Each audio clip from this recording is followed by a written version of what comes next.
બાળકો, આપણે ગયા લેક્ચરની અંદર ડેનિયલ કોષ માટે નળનષ્ટ સમીકરણ ભણી લીધું છે. આજે નવો ટોપિક છે સાંદ્રતા કોષ એટલે શું અને તેના માટે નળનષ્ટ સમીકરણ લખવાનું છે.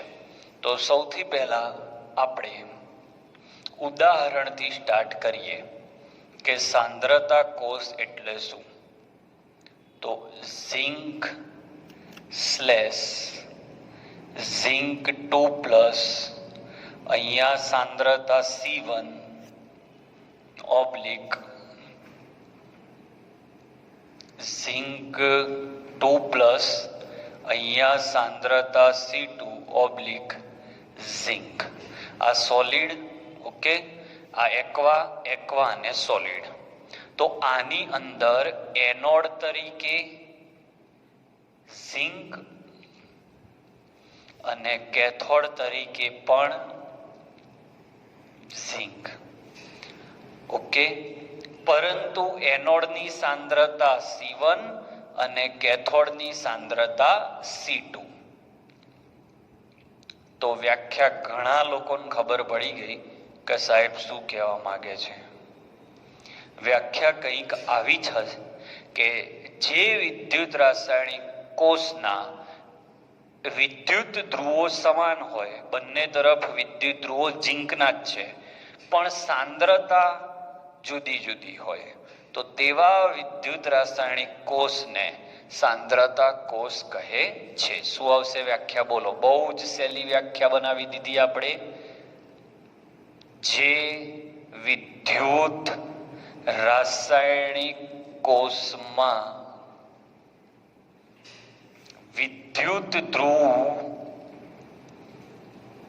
વિદ્યુત ધ્રુવો એનોડ અને કેથોડ પર સમાન હોય પરંતુ તેમના દ્રાવણોની સાંદ્રતા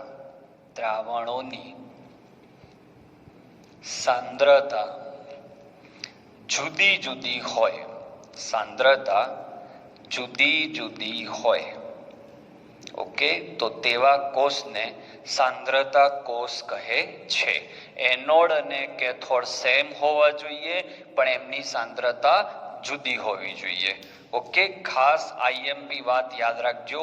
સામાન્ય રીતે આઈએમપી વાત, કેથોડની સાંદ્રતા એનોડની સાંદ્રતા કરતા વધારે હોય છે. સામાન્ય રીતે કેથોડના દ્રાવણની સાંદ્રતા એનોડના દ્રાવણની સાંદ્રતા કરતા સમાન હોય છે. તો આ જે સાંદ્રતા કોષ છે, આ સાંદ્રતા કોષ માટે નળનષ્ટ સમીકરણ લખો. તો નળનષ્ટ સમીકરણ શું છે? તો નળનષ્ટ સમીકરણ સાદામાં સાદું સૂત્ર યાદ કરો તો E બરાબર E0 સેલ માઇનસ 0.059 ભાગ્યા n log Q. આ નળનષ્ટ સમીકરણ છે, જ્યાં n બરાબર રેડોક્સ પ્રક્રિયામાં ભાગ લેતા ઇલેક્ટ્રોનની સંખ્યા અને Q બરાબર નિપજના દ્રાવણની સાંદ્રતા અપોન પ્રક્રિયકમાં જે આયન હોય તેની સાંદ્રતા.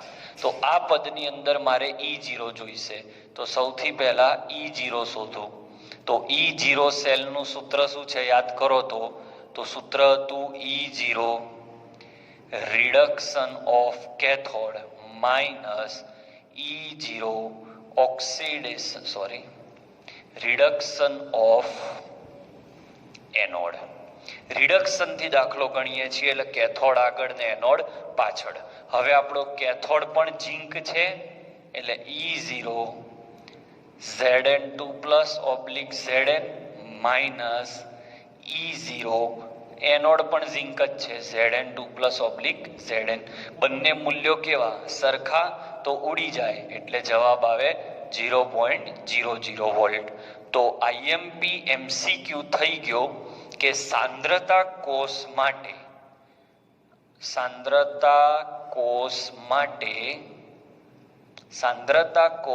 માટે પ્રમાણિત કોષ પોટેન્શિયલ કેટલો? જ્યારે હું પ્રમાણિત શબ્દ વાપરું છું એટલે ઉપર 0 આવશે. તો પ્રમાણિત કોષ પોટેન્શિયલ 0. કેમ?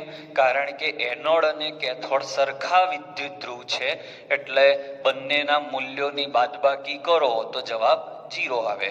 ઓકે, તો આ મળી ગયું. એન અને ક્યુ લાવવા માટે પ્રક્રિયા લખવી પડે.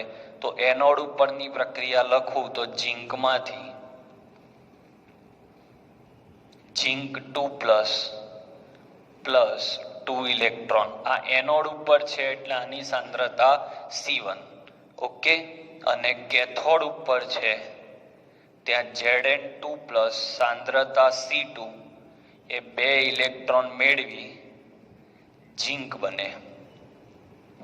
તો N કેટલો થયો? તો N બરાબર 2. N બરાબર 2. 2 ઇલેક્ટ્રોન ગયા, ઝીંક ગયા, પણ આ ના જાય કારણ કે આ બેની સાંદ્રતા જુદી છે. તો આવશે Zn2+ સાંદ્રતા C2 Zn2+ સાંદ્રતા C1. તો Q બરાબર નિપજની સાંદ્રતા C1 અને પ્રક્રિયકની સાંદ્રતા C2. ઓકે, હવે N અને Q ની કિંમત અને E0 ત્રણેયની કિંમત આમાં મૂકીએ એટલે સાંદ્રતા કોષ માટે નળનષ્ટ સમીકરણ મળી જાય. ઓકે, તો સાંદ્રતા કોષ માટે નળનષ્ટ સમીકરણ થયું E બરાબર E0 તો 0 થઈ ગયા, -0.059 ભાગ્યા N log C1 ઉપર અને C2 નીચે, C1/C2. ઓકે, તો લાક્ષણિકતા શું આવા કોષની?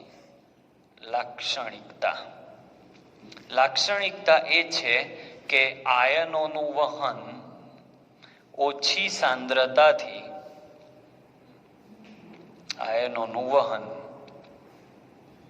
ઓછી સાંદ્રતા તરફ થાય.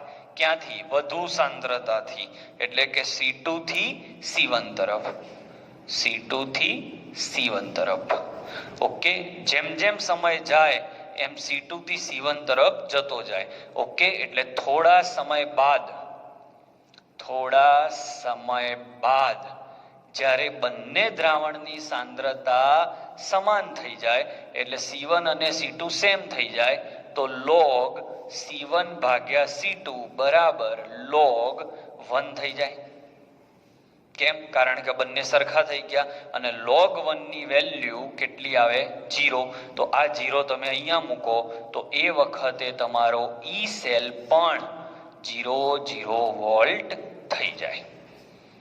ઇનિશિયલી નહીં, શરૂઆતમાં જ્યાં સુધી સાંદ્રતાઓ જુદી છે ત્યાં સુધી આ કોષ ચાલુ રહેશે. તો આ રીતે સાંદ્રતા કોષ નક્કી કરાય.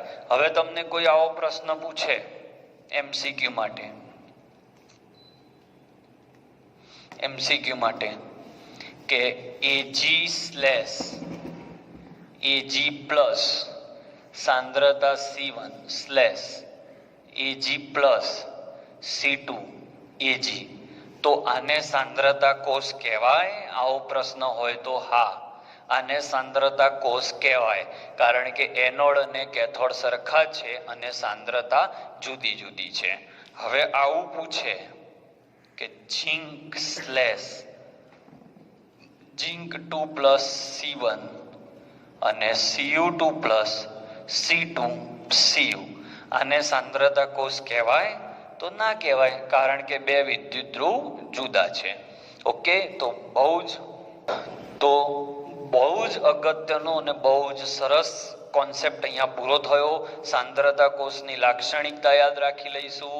આ શરૂઆતમાં આનો E0 સેલ 0 હોય, સમય જતા E સેલ પણ 0 થઈ જાય. તો સ્ક્રીનશોટ લઈ લો, પછી આગળ વધીએ.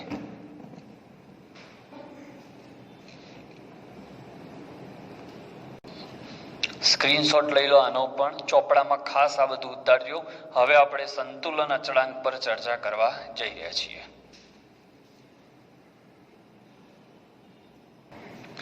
ચલો, નળનષ્ટ સમીકરણની એપ્લિકેશન નંબર 2, સંતુલન અચળાંક માટે નળનષ્ટ સમીકરણ પરથી સૂત્ર તારવો. ફરીથી નળનષ્ટ સમીકરણ આપણે લખીશું.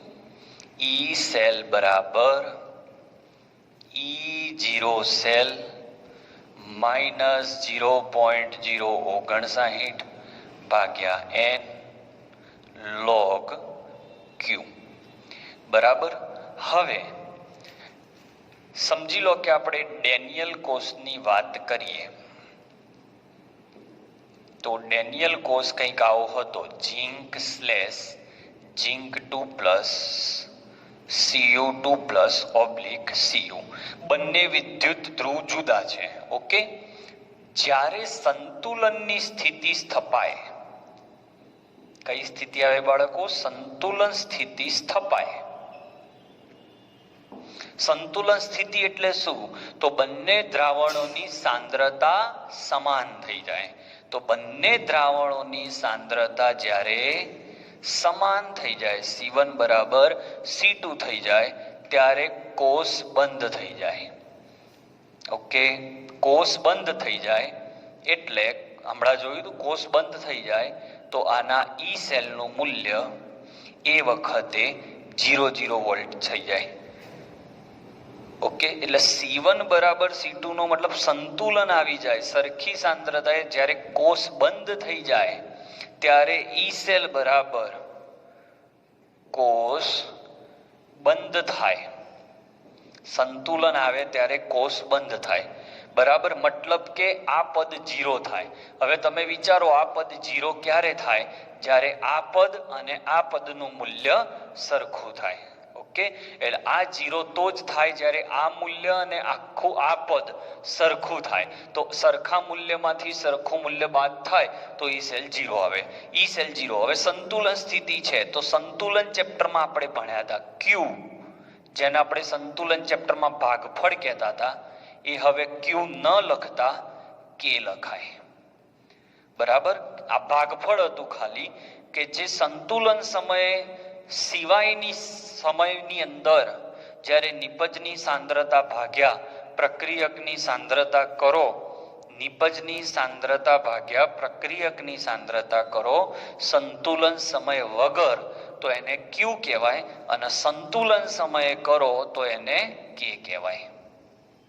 તો આ બે પદ, આ બે મૂલ્યો આ સૂત્રની અંદર આપણે મૂકી દઈએ. આ અને આ મૂકો અહીંયા, તો ઈ સેલની જગ્યાએ 0 E0 સેલ આમાં 0 ના થાય કારણ કે બે વિદ્યુત ધ્રુવ જુદા છે, માઇનસ 0.059 ભાગ્યા n log જે Q હતો ત્યાં શું લખાશે બાળકો? K. K પાછા બે પ્રકારના, Kc અને Kp.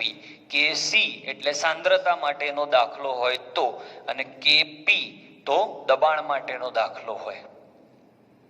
તો હવે આપણે શું કરીએ? આ સૂત્રને ફરીથી લખીએ તો E0 સેલ આમ આવે એટલે માઇનસ થાય, તો માઇનસ E0 સેલ બરાબર minus 0.059 by n log K. બંને માઇનસ ઉડી ગયા. ઓકે, તો E0 સેલ બરાબર 0.059 ભાગ્યા n log K. ઓકે, તો સંતુલન અચળાંક અને E0 સેલ વચ્ચેનો સંબંધ આવી ગયો. તો આને વધારે ઈઝી વેમાં લખવું હોય હજી તો n સામે લઈ લો, તો n E0 સેલ છેદમાં આ છેદમાં જતો રહે 0.059 બરાબર log K. હવે log નો પાયો શું હોય બાળકો? 10. તો K બરાબર 10 ની ઘાત આટલી થઈ જાય, Ne0 સેલ 0.059. ઓકે, આ રીતે લખાય. અને આપણે જાણીએ છીએ 0.059 ક્યાંથી આવ્યા હતા? તો 2.303 RT/s એફ માંથી. તો કદાચ કોક અડવિત્રો સાહેબ બેઠા તો એ 0.059 ની જગ્યાએ આ મૂલ્ય મૂકી દે તો એ તમને આ સૂત્ર મળી જાય. ઓકે, આ સૂત્ર આપણે ફરીથી પણ સાબિત કરીએ છીએ. આ જે સૂત્ર તારવ્યું એ વિદ્યુત રસાયણની મદદથી. હવે આ જ વસ્તુ આપણે ઉષ્માગતિશાસ્ત્રની મદદથી પણ શીખીએ.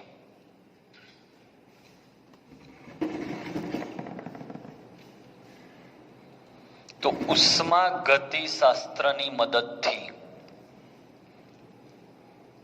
ડેલ્ટા G0 કે અને E0 સેલ વચ્ચેના સંબંધ લખો. તો આપણે 11મા ધોરણમાં ભણી ગયા છીએ કે ડેલ્ટા G0 પહેલા તો આવું સૂત્ર હોય, ડેલ્ટા G બરાબર delta G0 plus RT ln Q બરાબર. પણ સંતુલન શબ્દ આમાં પણ આવશે તો સંતુલને ડેલ્ટા G બરાબર 0 થઈ જાય ત્યારે Q બરાબર K થઈ જાય. હવે આ બે વેલ્યુ આમાં મૂકો તો આ 0 આ પદ આમ આવે તો ડેલ્ટા G0 માઇનસ બરાબર RT ln K. માઇનસ આમ મોકલી દો તો ડેલ્ટા G0 બરાબર minus RT ln K. ln કાઢો તો log લાગે તો ડેલ્ટા G0 બરાબર માઇનસ 2.303 RT log K. તો આના ઉપરથી પણ K ના સૂત્રનો કરતા બનાવી શકાય, પણ ધ્યાન રાખવાનું એ વખત પાયો E હોય અને અહીંયા પાયો 10 હોય, આટલો ફરક છે. તો આ અને આ સૂત્ર સેમ જ થઈ જાય. એટલે ખબર છે નળનષ્ટ સમીકરણના પહેલો મુદ્દો મેં શું લખ્યો હતો કે નળનષ્ટ સમીકરણ એ ઉષ્માગતિશાસ્ત્રના સિદ્ધાંતોને આધારે તારવવામાં આવ્યું છે. નળનષ્ટ સમીકરણ ઉષ્માગતિશાસ્ત્રના સિદ્ધાંતોને આધારે તારવવામાં આવ્યું છે. આ ઉપરાંત એક સૂત્ર બીજું પણ છે minus NF E0 cell. Okay, તો આ તો 11માં આવી ગયેલું છે, ખાલી દાખલા ગણવા માટે તમારે ધ્યાનમાં રાખવાનું. તો આ સાથે આપણા ચેપ્ટરની પહેલો ભાગ કોષ પોટેન્શિયલ, વિદ્યુત રાસાયણિક કોષ એટલે શું, કોષ પોટેન્શિયલ એટલે શું, એ પૂરો થયો. નળનષ્ટ સમીકરણના બે અલગ અલગ સ્વરૂપ આપણે આજે જોઈ લીધા, સાંદ્રતા કોષ માટે, સંતુલન અચળાંક માટે. નળનષ્ટ સમીકરણની મદદથી તમે કોઈ પણ દ્રાવણની pH પણ ગણી શકો. દાખલાઓ શીખવાડીશું ત્યારે એ દાખલાઓ પણ લઈશું. તો આ સ્ક્રીનશોટ લઈ લો. આ સાથે ચેપ્ટરનો પહેલો વિભાગ અહીંયા પૂરો થાય છે.